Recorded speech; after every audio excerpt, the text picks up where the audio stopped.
মরেছে, বেশ করেছে। Some people are extremely happy যে আয়াতুল্লাহ খামেনি ইজ ডেড, কিন্তু কিছু মানুষের কাছে এটা খুবই দুঃখের বিষয়, তারা রীতিমতো শোক পালন করছে।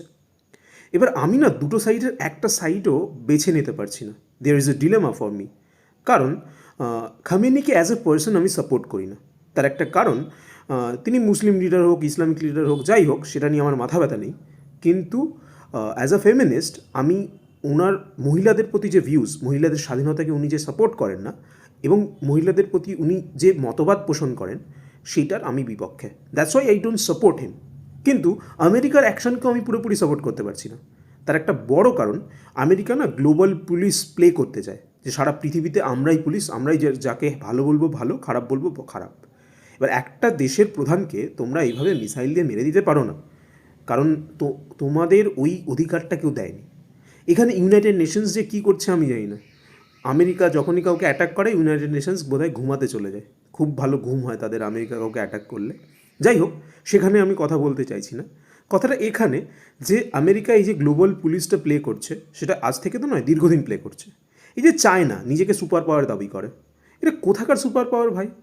আমেরিকা যখনই কোনো এরকম অ্যাগ্রেশন নেয়, চায়নাকে একদম সাইলেন্ট দেখা যায়, কিছুই করতে দেখা যায় না। রাশিয়া তো তাও একটা স্টেটমেন্ট দিয়েছে, চায়না ডিড নাথিং।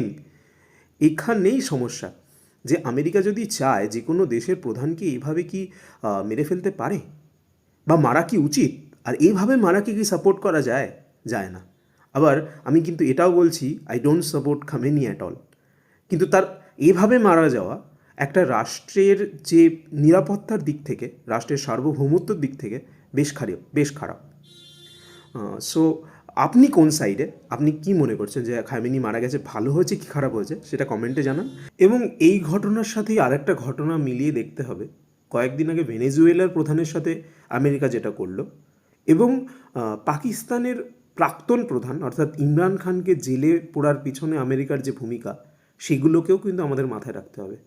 ফলে আমেরিকা অ্যাজ আ কান্ট্রি যতই পাওয়ারফুল হয়ে থাকুক, সারা পৃথিবীর অন্যান্য দেশগুলো যদি আমেরিকার বিরুদ্ধে কোথাও গিয়ে একটা অ্যালায়েন্স না তৈরি করে, তাহলে আমেরিকা এইভাবে গ্লোবাল পুলিশ আরও প্লে করবে, এবং বিভিন্ন অজুহাত দিয়ে বিভিন্ন দেশের যে সার্বভৌমত্ব এবং স্বাধীনতা, তার পিছনে কিন্তু হস্তক্ষেপ করবে।